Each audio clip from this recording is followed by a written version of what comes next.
بیلتون می تل زوروی وزړګایا هجران سزا را کوي وزړګایا محمد اسماعیل ګران چولاړې بیخي قرار ناراضي وزړګایا بیلتون می تل زوروی وزړګایا هجران سزا را کوي وزړګایا محمد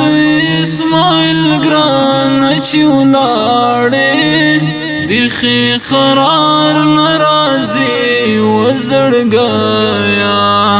بیخي قرار ناراضي وزړګایا چې د جانان د مرګي आवाज شوا اخلا ژړا میرا مات باڼه شوا هلي می خاورې رشوي تعالی د ژوند می ټول ارمانونه را شوا